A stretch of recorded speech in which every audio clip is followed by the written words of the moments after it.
Bon, un dernier petit projet avant l'été. C'est rare que je tourne l'été. Là, mes bâtons de golf, là, ils commencent à s'ennuyer. Ils commencent à danser dans le sac.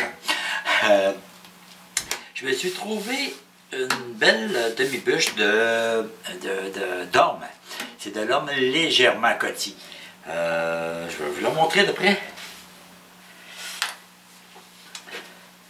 Comme vous voyez, je dis légèrement cotis, elle a juste eu le temps de se faire des belles lignes noires. Je l'ai récupéré à temps. Le bois est très sain. Alors, ça va être mon projet. Ça, c'est quoi que j'ai vu souvent. Et puis, j'avais jamais osé l'essayer.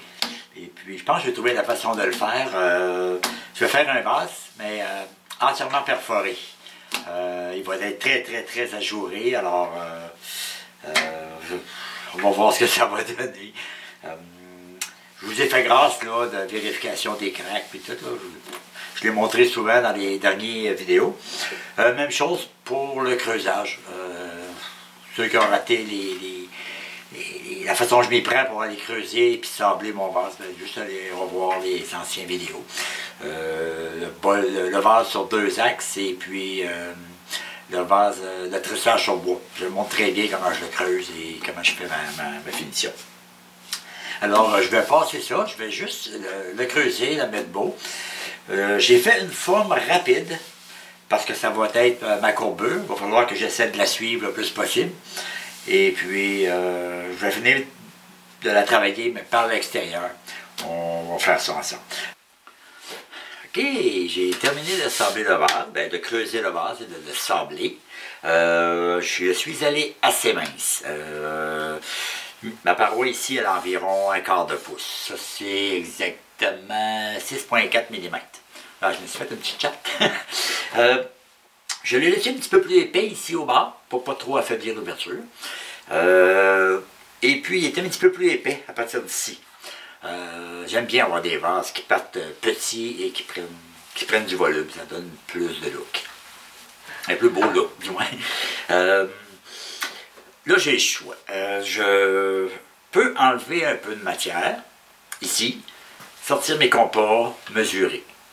Remettre la poupée mobile, enlever un peu de matière, sortir le compas et mesurer. Je ne passerai pas la journée à jouer au fou comme ça. Étant donné que le vase va être entièrement ajouré, je vais m'aider un peu. On va passer des petits trous.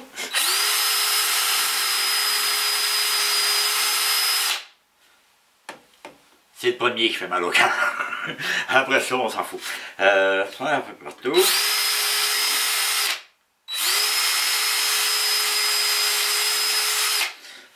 L'important, c'est de ne pas pousser trop fort avec la perceuse pour ne pas faire éclater des morceaux de bois à l'intérieur. Je viens de finir de le sabler, là. C'est pas le temps.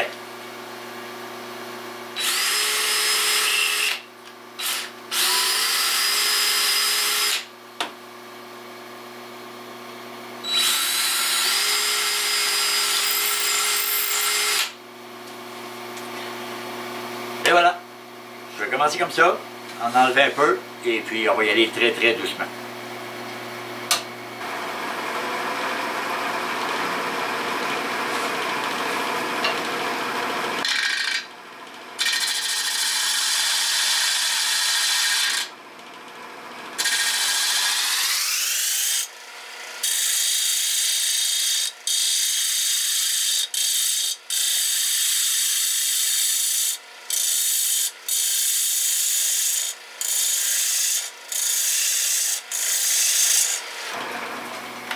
Je vais arrêter ici pour tout de suite parce que ça c'est mon fond.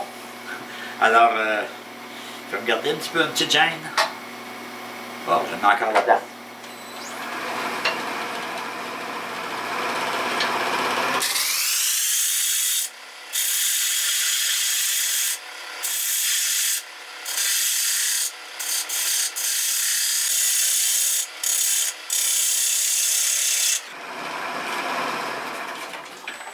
Il faut y aller très doucement. N'oubliez pas qu'il y a du bois cotis un peu. Hein? Fait que doucement. Ah, ok, c'est bon.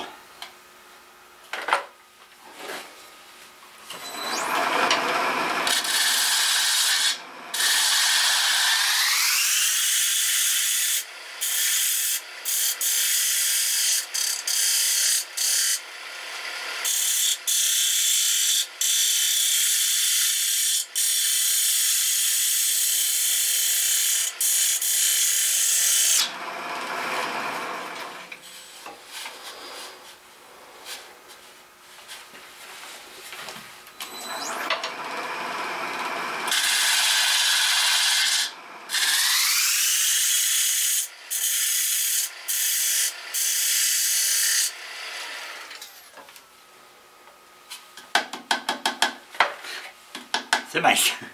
Je vais en enlever ici au bout un peu.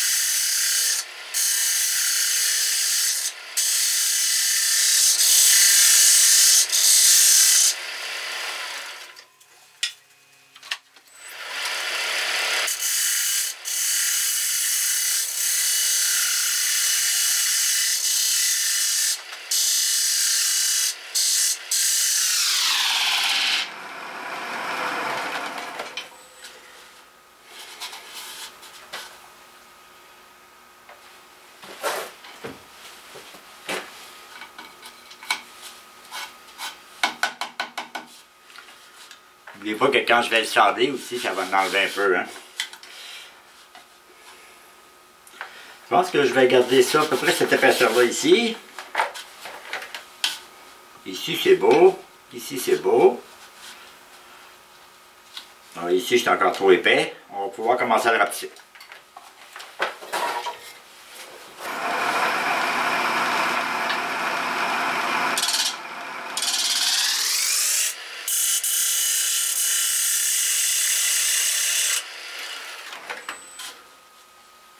C'est bon.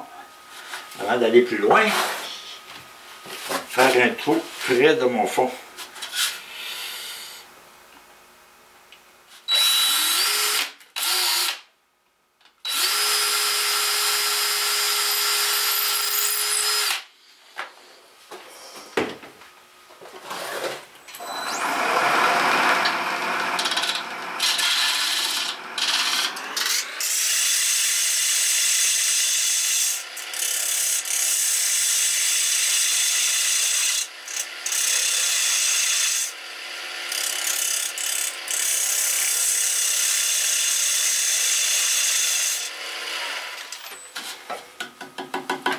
C'est mince.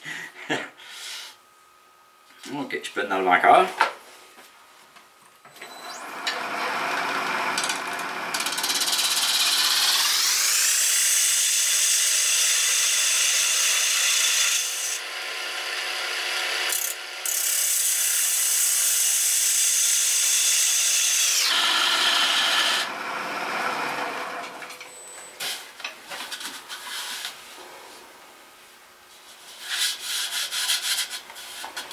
Bah, c'est ici.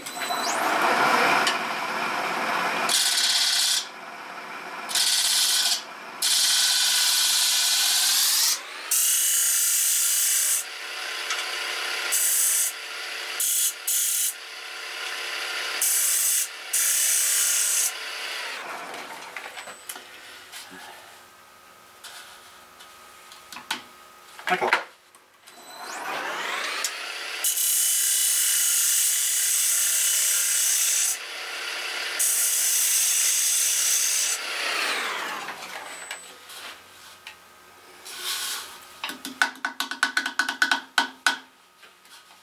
Ok, maintenant je vais mesurer.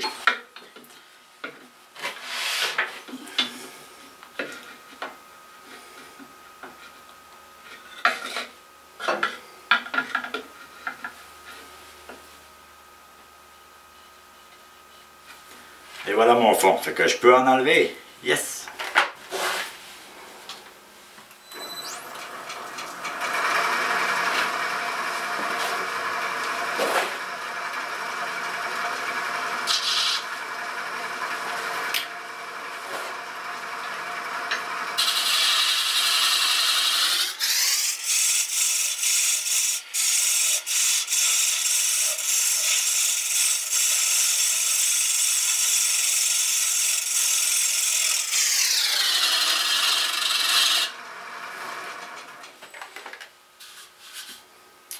Et voilà, je pense que le reste, je vais le faire en sablage parce que je suis mince.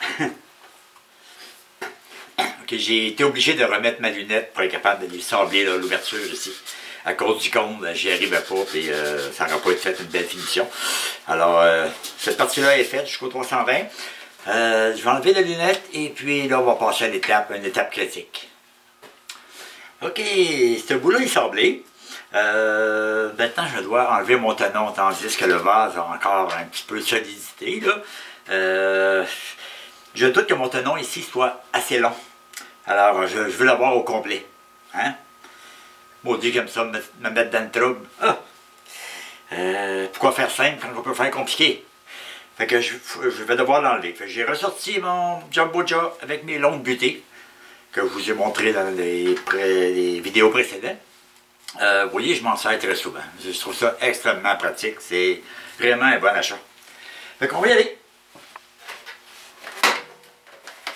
Très doucement.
C'est important de ne pas le forcer parce que c'est.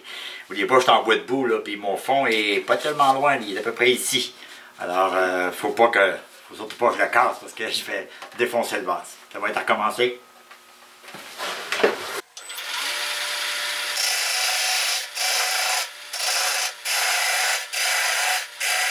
Et on ressort. Et on ressort la petite ligne mécanicien qui était futée d'un côté. Au gros.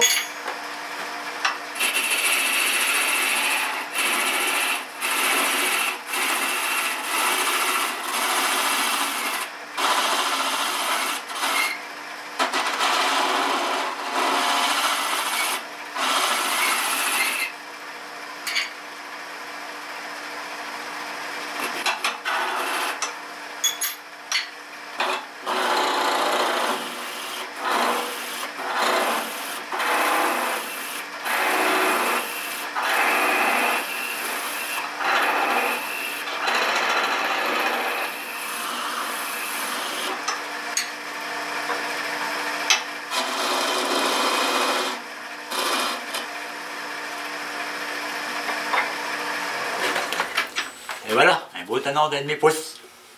Je vais juste arranger ça un petit peu ici. Un tenon d'un demi-pouce fait avec une clé de mécanicien dans un trou d'un demi-pouce. Ça rentre très serré. On lui donne un petit coup de sablage.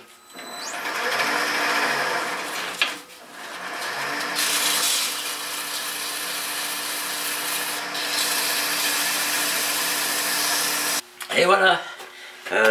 Là, on va lui faire que du sablage. Là. Naturellement, je ne peux pas mettre la gauche là-dessus. Là. C'est beaucoup trop fragile. Je vais lui donner sa forme en vérifiant la profondeur, l'épaisseur de mes parois. Et puis, je mets ça beau. Ensuite, je vais passer à faire le pied tout de suite avant de commencer à le découper. Et je suis rendu à faire le pied. Au début, je voulais faire un pied en... J'ai un beau bloc de cèdre espagnol. Mais le vase est extrêmement léger, alors en cèdre, un petit coup de vent, puis le vase va partir. J'ai décidé d'y aller avec quelque chose d'un petit peu plus lourd, un peu plus massif. J'ai trouvé une belle planche de sucupira. Du sucupira, c'est un bois exotique qui vient du Brésil principalement. Ici, les bois exotiques qu'on a au Québec, ils viennent à peu près de toute l'Amérique du Sud. Quand on veut du bois d'Afrique ou d'Asie, ben là, on met la main dans nos poches et très profondément. Alors, j'ai laminé 2 blocs. J'aimerais ça l'utiliser au complet, parce que mon vase est assez dodu. J'aimerais ça qu'il soit un peu plus élancé, donc le plus haut possible.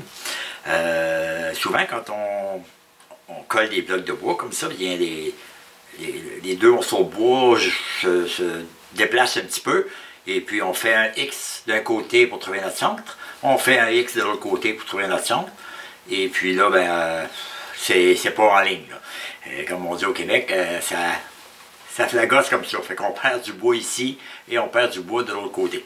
Alors, mon petit truc, c'est que j'ai fait un X d'un seul côté, j'ai trouvé mon centre, je la mets bien à côté sur mon mandrin. Hein. Vous ne pouvez pas avoir plus droit que ça. Et je me sers encore de ma petite tige avec une pointe. Là. Je vais trouver mon centre. Il n'y aura pas de... Et voilà. Comme ça, il va être droit quand je vais au moins commencer pour le garder le plus possible de bois. Ok, j'ai très bien agencé mes centres de croissance pour que ça fasse une seule masse. Et puis, bon, ça va être le pied, ça va être vers le vase. Alors, je vais commencer comme ça. Pour mettre ça au rond. Comme vous voyez, elle est bien droite. Je n'aurai pas de perte de bois, du moins le moins possible. C'est un bon petit truc, ça fonctionne bien. Alors, je l'ai, la tige, je m'en sers.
Et voilà.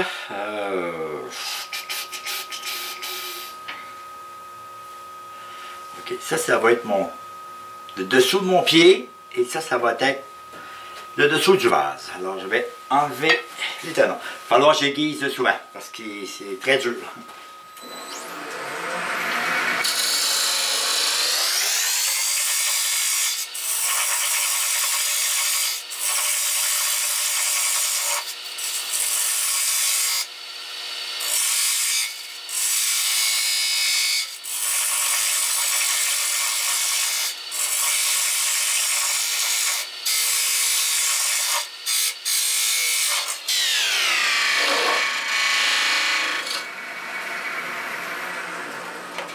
Je vais aller mesurer quelque chose. J'ai bien fait d'arrêter parce que j'aurais été un peu trop petit pour aller en dessous de mon vase. Il est juste parfait. Alors, c'est très dur hein, comme bois. Alors, je vais affûter ma gauche et puis je commence à faire le dessous du vase. Et voilà, prise dans le mandrin, on peut commencer. Vous voyez, c'est bien droit. Il n'y a aucun mouvement. Super bien.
superbe. OK. Maintenant, je vais sabler ça un peu et on continue le travail. OK, c'est sablé très rapidement. C'est juste pour voir si j'ai pas de craques ou des défauts. Ça a l'air bien beau, ça. On va commencer à essayer de donner une forme agréable.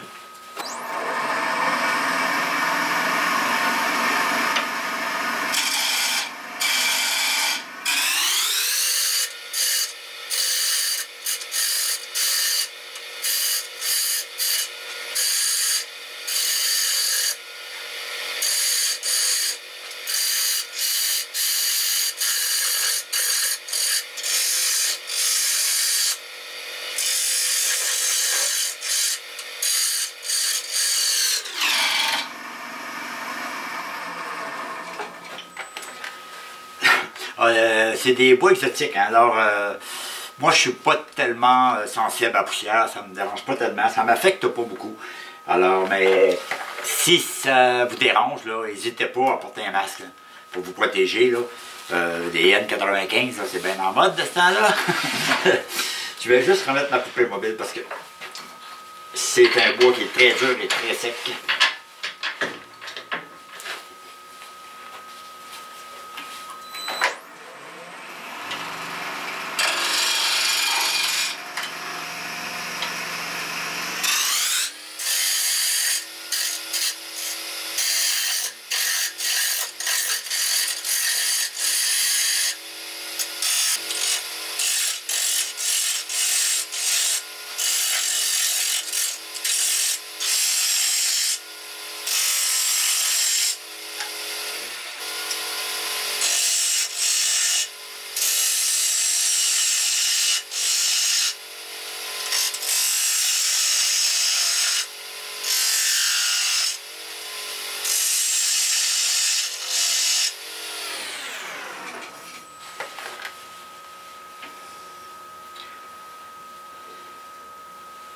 Magnifique! J'ai des petites craques ici, mais c'est la partie que je vais enlever.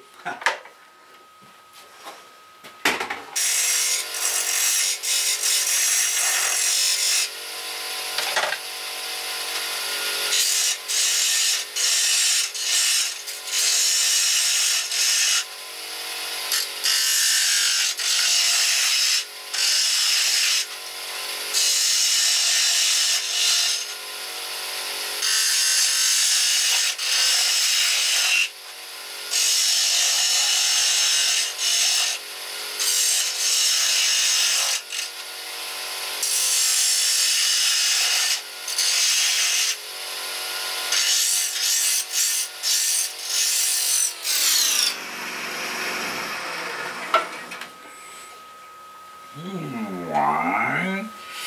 Mais ça, c'est encore trop gros. On va rapetisser.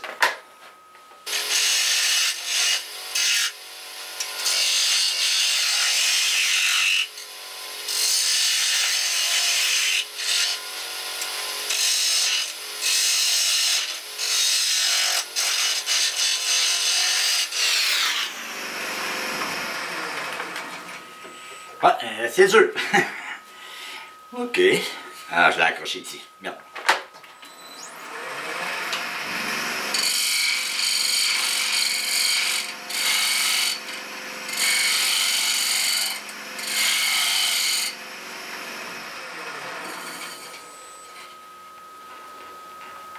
On tape un peu.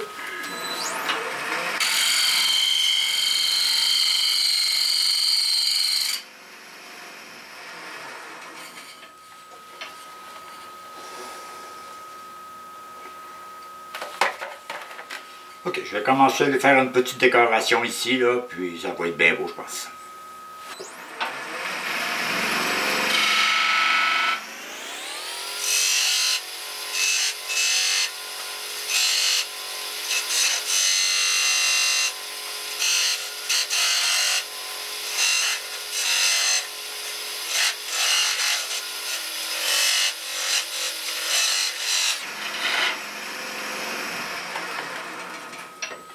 Je me rappelais pas que c'était dur de même. OK. On va faire une autre.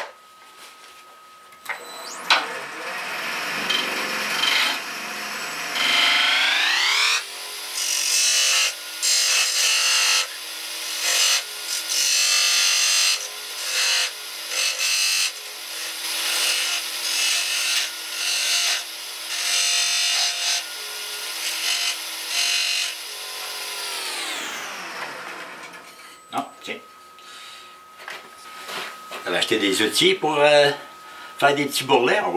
On va les rentabiliser.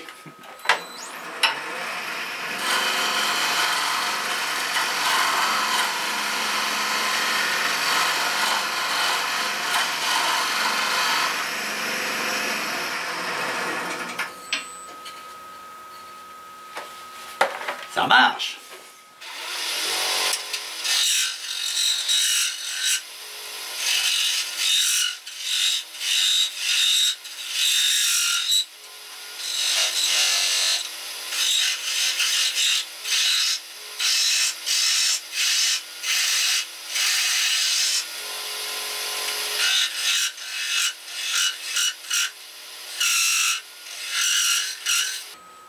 Ouais, c'est très dur comme bois.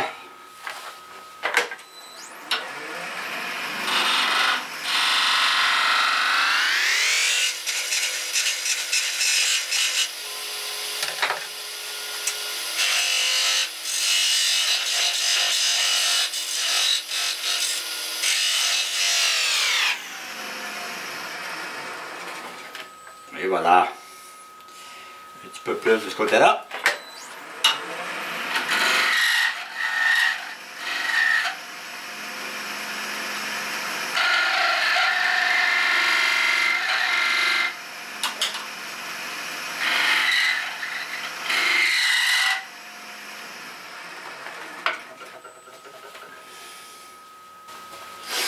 Ok, je vais le sabler au moins jusqu'à la boule.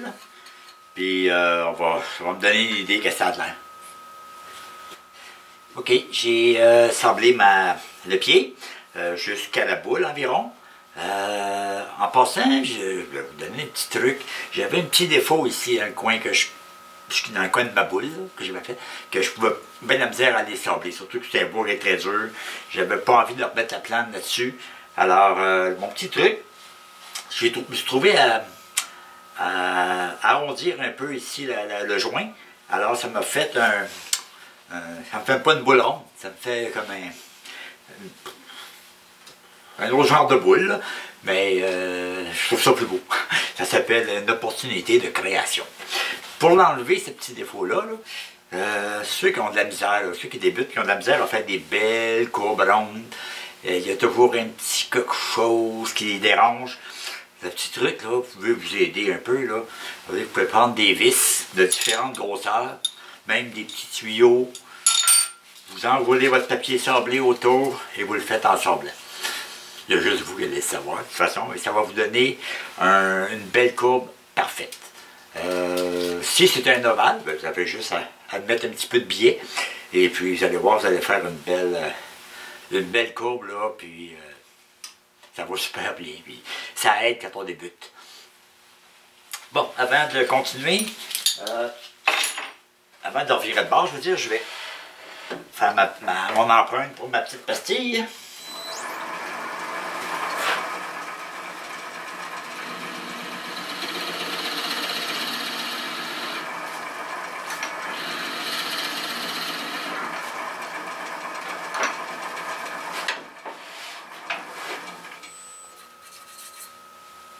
Oui, ça devrait être bon, ça. Petit coup de sablage.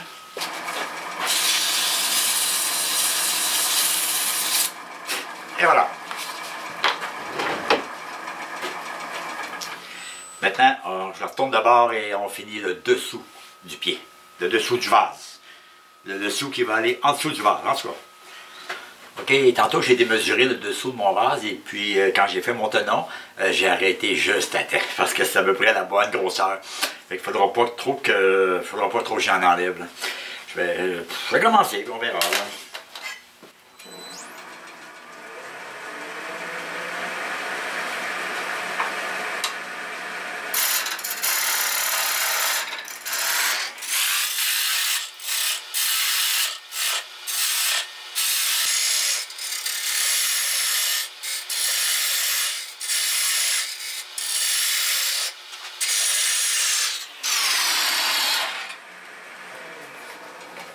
C'est que c'est dur.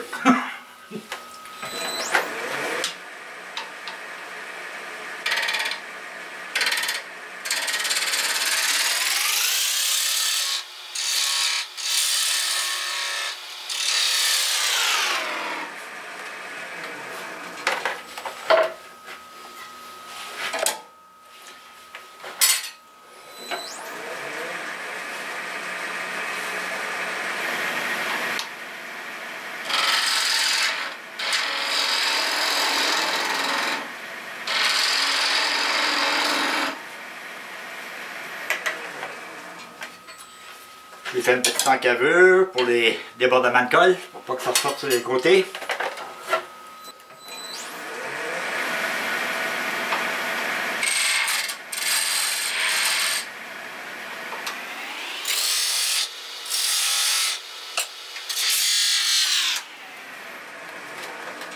Petit aiguisage.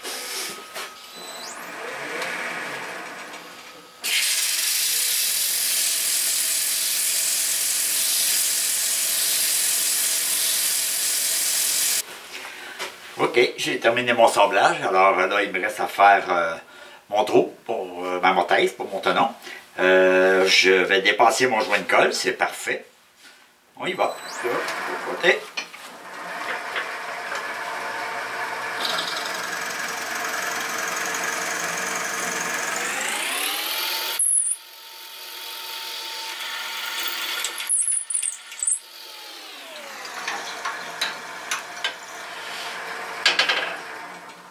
Et voilà, j'ai enlevé ça, puis on essaye ça. Et voilà, le vase est terminé. Je n'ai pas collé le pied encore, parce que, tandis que le vase est solide, je vais lui faire son couvercle. Habituellement, pour avoir une certaine harmonie dans mes pièces, si, comme ici, le vase est en norme coty, le pied est en circupiron, je vais lui faire un couvercle en circupiron. Et le fleuron en norme coty. Comme ça, j'ai toujours une harmonie un peu dans ma pièce, je n'ai que 2 sortes de bois.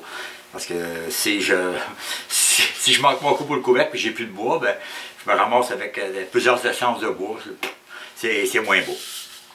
Alors, quand mon couvercle va être fait, là, je vais le coller et puis on va passer au découpage. On va lui faire son petit couvercle.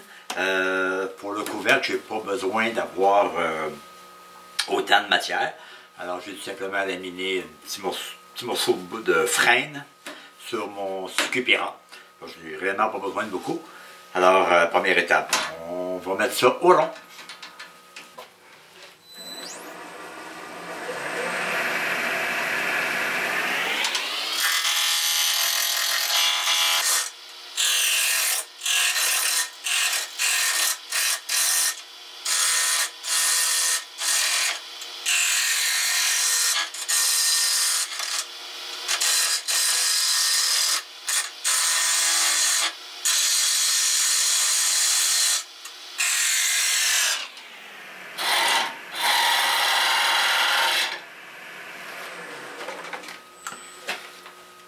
Je ne reviens pas comment c'est dur.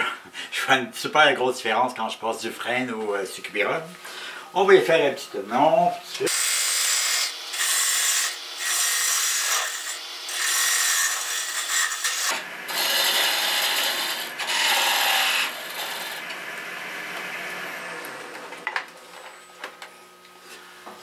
Je mesure mon tenon parce que je vais l'avoir le plus petit possible. Parce que je vais être obligé d'aller travailler ici creux. Là. Alors, je ne veux pas avoir le tenon dans mes jambes encore un peu.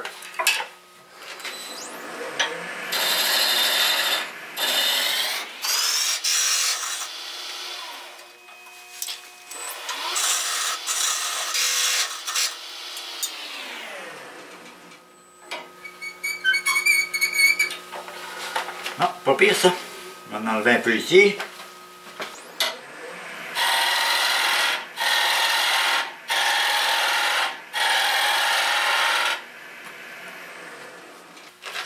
J'ai mesuré à peu près mon vase. L'ouverture va être plus petite que ça. Alors je peux en enlever encore un peu.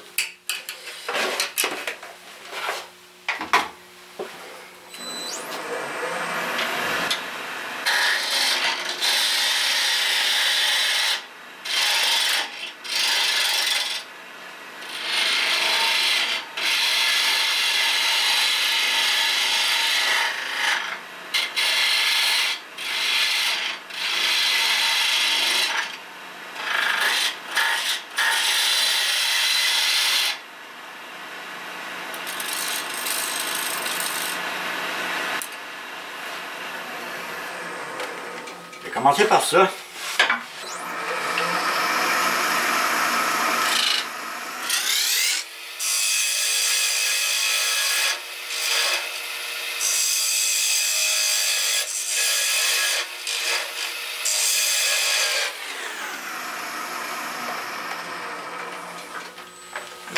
mesurer le vase, l'ouverture du vase.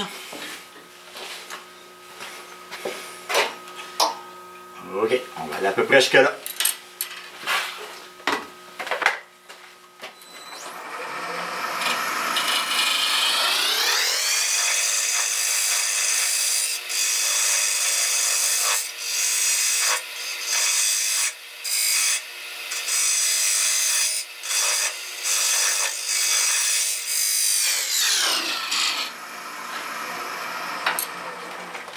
Et que c'est dur.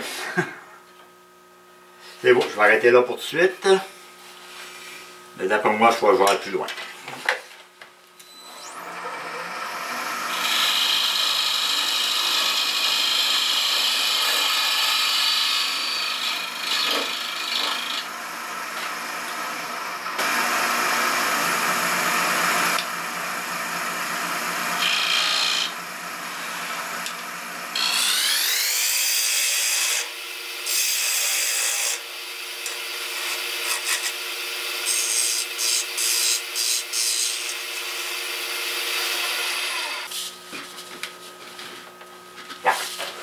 Beaucoup trop gros.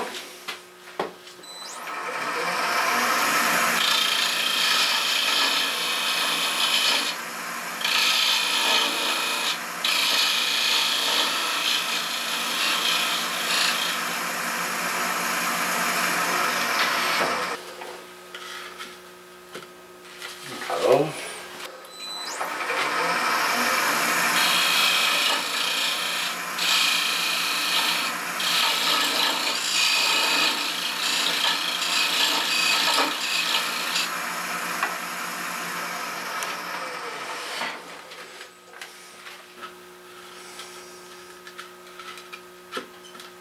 Et il en manque pas gros.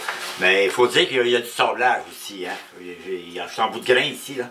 Il va y avoir du sablage à faire. Il ne faut pas que je m'enlève trop.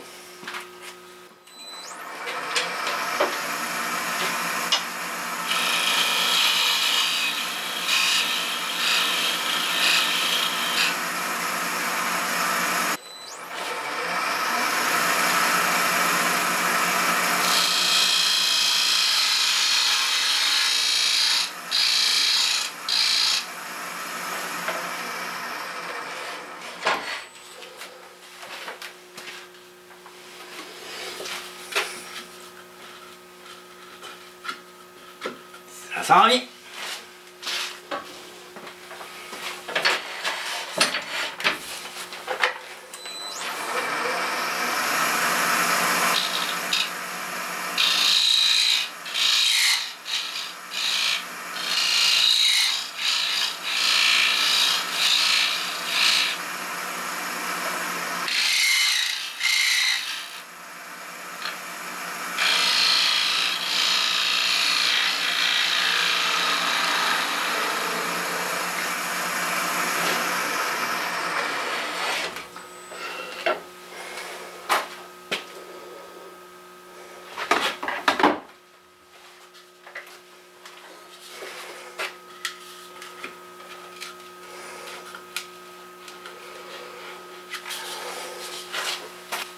Ok, il est presque rendu à sa bonne dimension. Naturellement, j'ai du sablage à faire. Il faut que je fasse partir ici le bois qui est arraché un petit peu en bout de grain. Quand je fais un vase, là, je le laisse le couvercle assez... je lui laisse du jeu. Okay? C'est pas un coffre-fort que je fais, c'est un vase, donc je veux que le couvercle soit capable de s'enlever facilement. Ben, je veux pas que ça soit trop lousse non plus. Alors, c'est pour ça que je mesure beaucoup. Mais là, je vais le sabler un peu. Et puis, ça va le faire apetir. Je vais pouvoir mieux mesurer ici le fond. Ouais, c'est assez creux. Là, c'est sablé très, très rapidement. Là. Et puis, regardez, il rentre super bien. Je vais juste en enlever un petit peu dans le fond ici. Pour qu'il soit bien à côté, tout autour du sommet. Ah, un petit peu plus.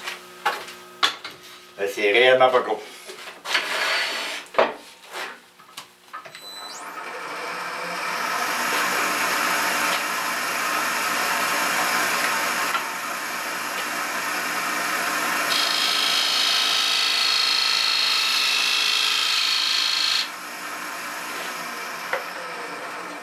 Et voilà, avec avec l'assemblage final, il va être super beau. Maintenant, on attaque le dessus.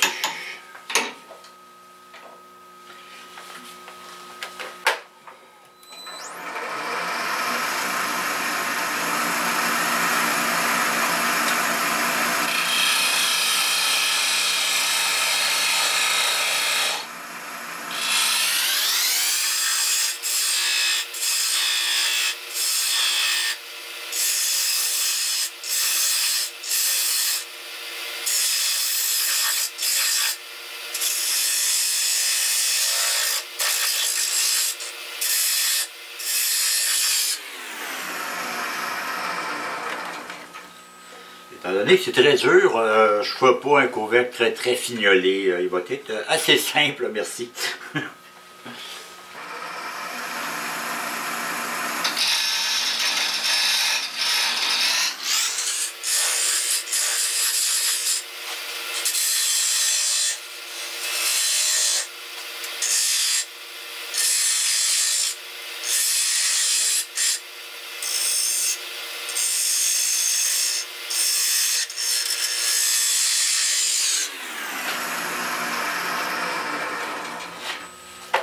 Je vais vérifier ma courbure ici, voir qu'est-ce que ça donne avec le masque.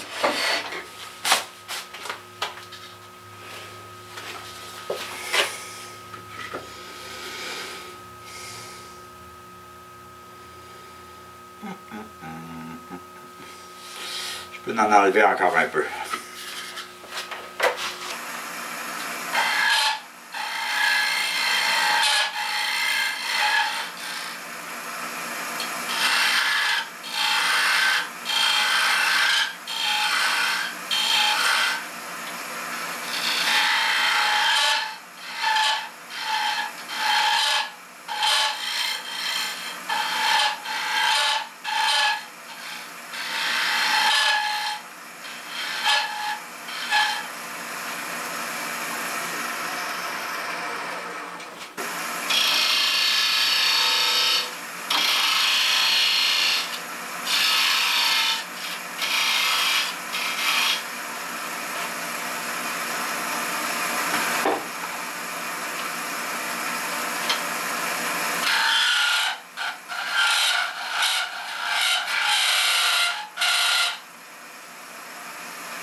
Changer le poteau-tiers.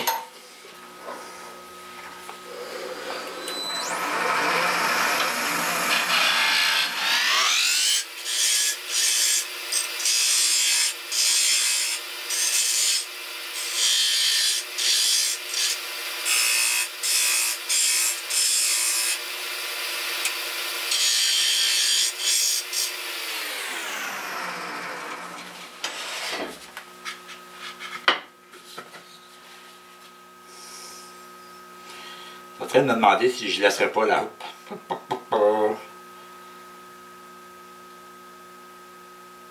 Je peux en enlever encore un peu.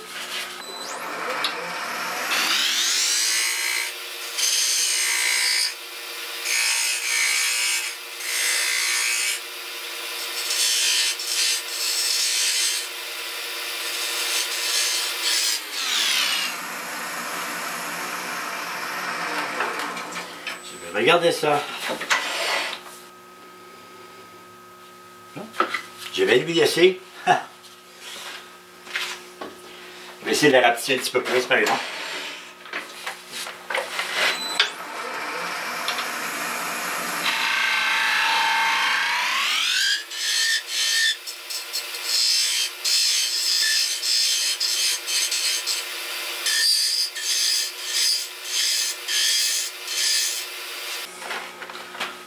Vous voyez ce que je vous disais dans le pied, ça va être très dur de faire une super belle coupe parce que le bois est très très dur. Et puis je suis quand même assez loin à porte-à-faux. Je ressors ma belle grosse vis. On réduit la vitesse.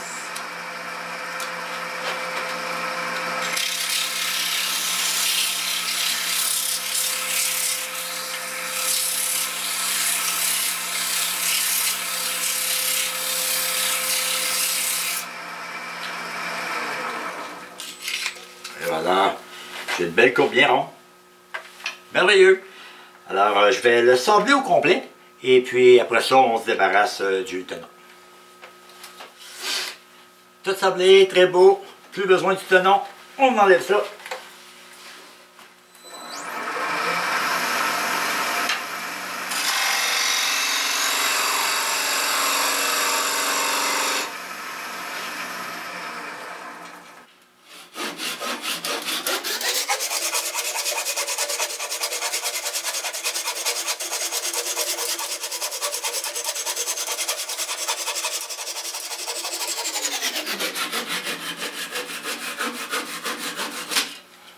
Et voilà.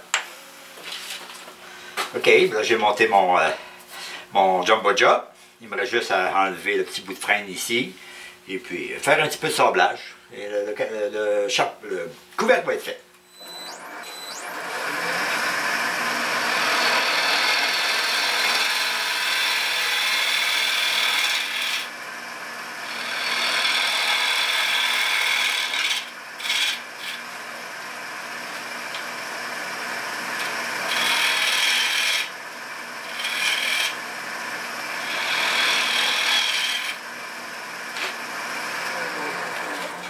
Et voilà, avec une petite forme ronde.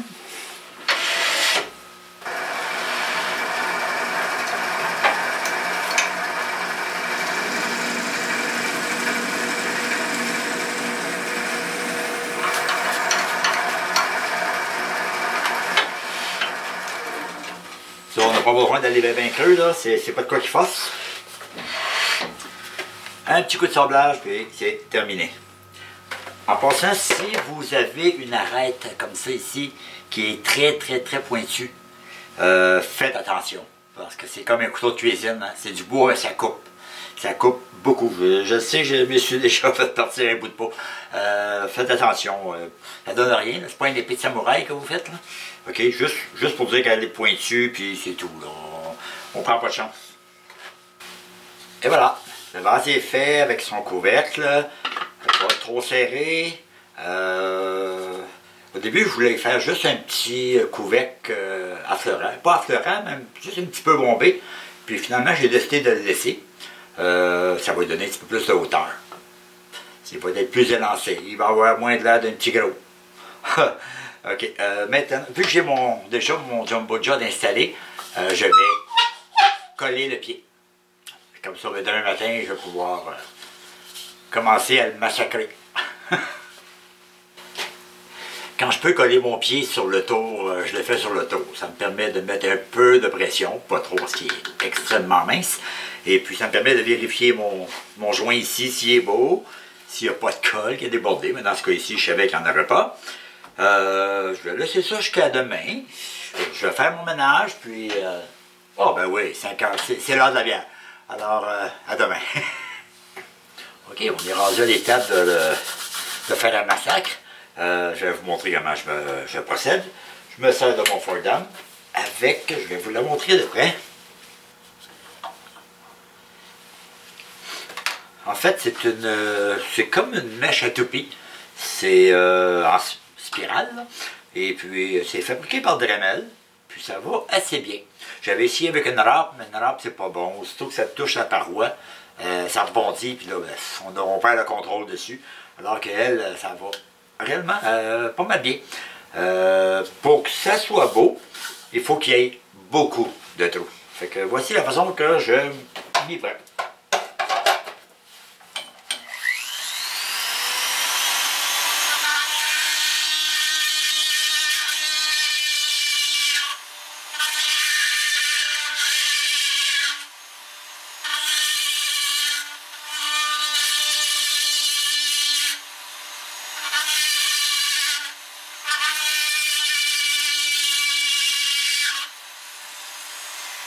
Et voilà.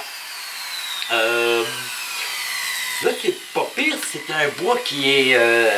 c'est un bois qui est un peu cotis. Alors, ça fait pas tellement brûleux, mais si vous avez un bois qui est dur un peu, vous allez faire des brûlures. Si vous avez une brûlure, là, c'est extrêmement long à sabler. Alors, ce que vous faites, bien, vous la rentrez dedans, puis vous donnez juste des petits coups, juste pour enlever la brûlure. coup que ça c'est fait, que votre vase est tout perforé, il faut le mettre beau. Comme là, je vois qu'il y a des petits poils qui retroussent, là. Puis c'est ça qui est très long, c'est qu'on prend un petit clou, on l'enrobe de papier sablé,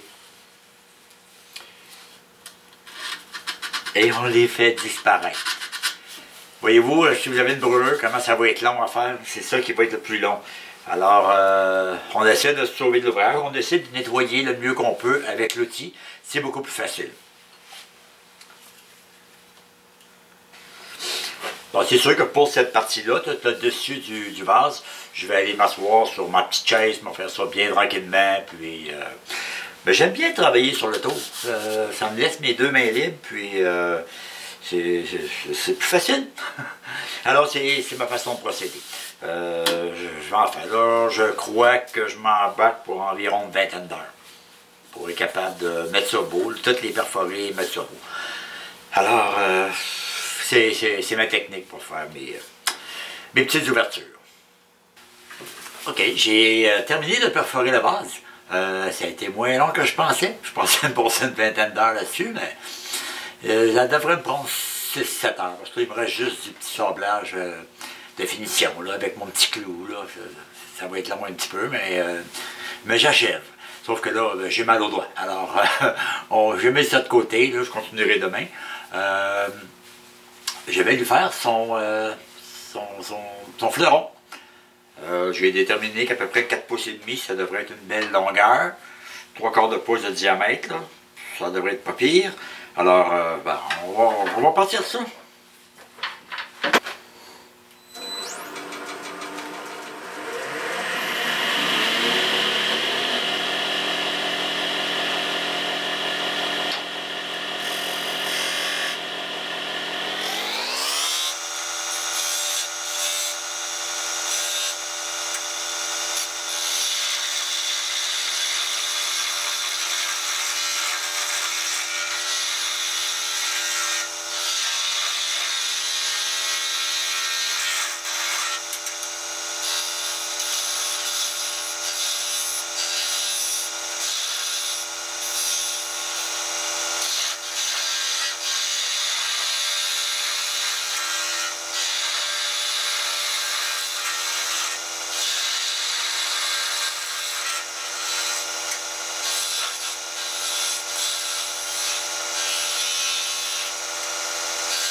Un petit coup de sablage, là, puis ça devrait être pas pire, ça. OK, on est rendu à faire son tenon pour rentrer dans le couvercle.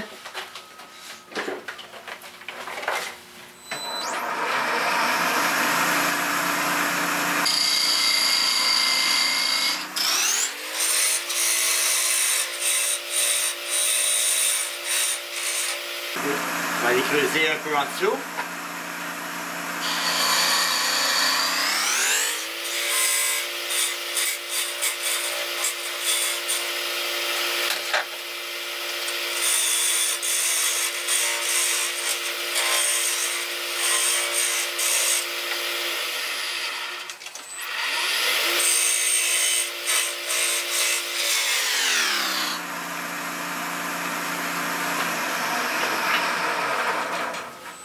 Bon, je vais sabler ça un petit peu ici. Et puis après ça, j'en sors ma clé de mécanicien. Mais là, c'est 3,8 le diamètre.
Je mesure la profondeur de mon tenon.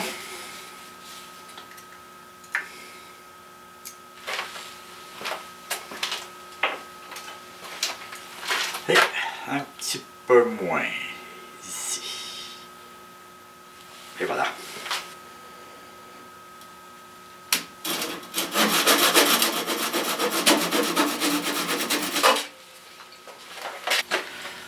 OK, le fleuron est terminé, le couvercle est terminé, le vase est terminé. Je vais aller finir de sabler mes centaines de trous de verre. Là.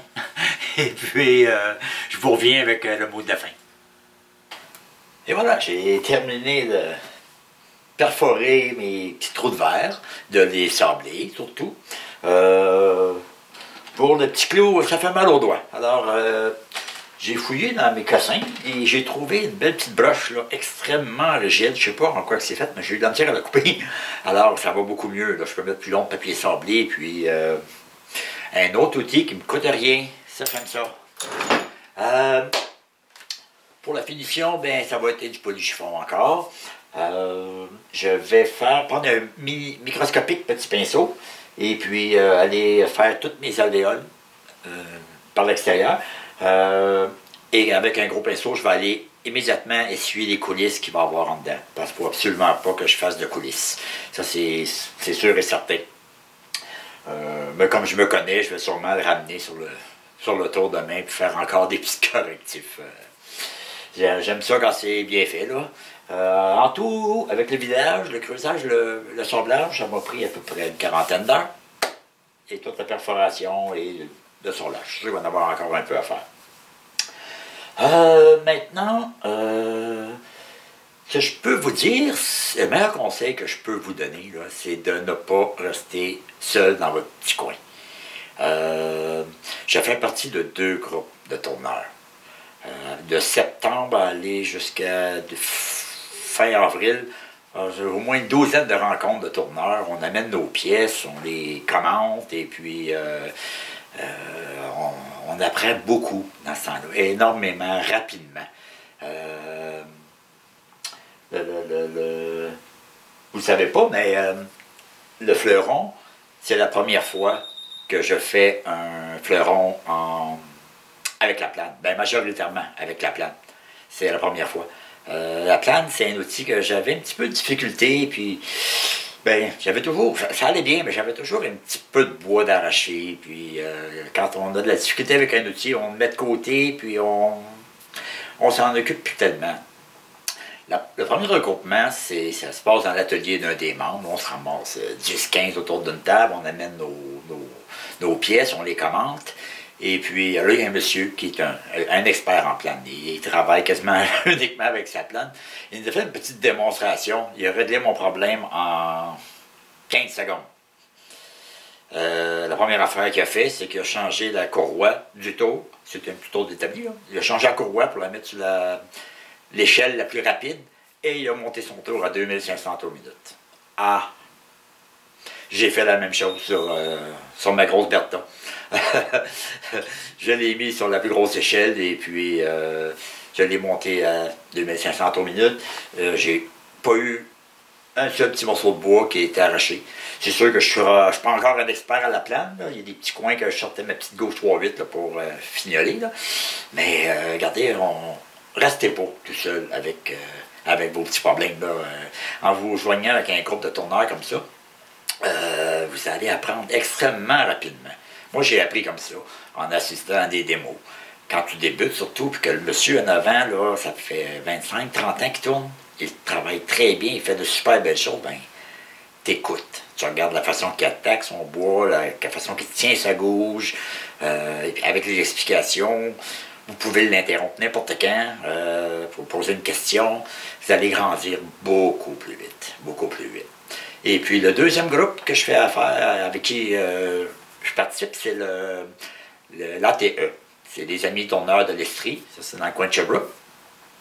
Eux aussi, hein, on se rencontre une fois au mois et demi environ. Et puis là, c'est la totale. On a un gros tour et puis 2 gros écrans géants. On est 50, 75 personnes dans la salle. Et puis c'est la même chose. On n'aime pas tous le même genre de tournage. Je ne peux pas segmenter. Parce que moi, je suis patient, là, mais coller des milliers de petits morceaux de blocs de bois avant même de sortir ma gouge, là, plus ou moins. Mais par contre, je vois passer des pièces qui sont absolument époustouflantes. C'est comme ça qu'on apprend. Puis si on est attiré par le segmenté, ben on va le voir, ce monsieur-là, on lui pose toutes les questions qu'on veut. Là. Même chose pour les problèmes d'époxy. Il y en a beaucoup qui ont des problèmes avec l'époxy. Ben, il y a des experts. Là. Vous allez apprendre extrêmement rapidement. Joignez-vous à un groupe. Là. Pour ceux qui sont en dehors, qui ne sont pas du Québec, là, mais faites une petite recherche sur Google, là, regroupement de tourneurs dans telle région, et vous allez en trouver beaucoup. Il y en a beaucoup, puis ça coûte presque rien. Et puis, c'est le fun de jaser de tournage autour d'un bon café, et ça vaut la peine. Alors bon, j'ai assez parlé. Alors, j'amène cette pièce-là à la finition, et puis, je vais vous montrer le produit final.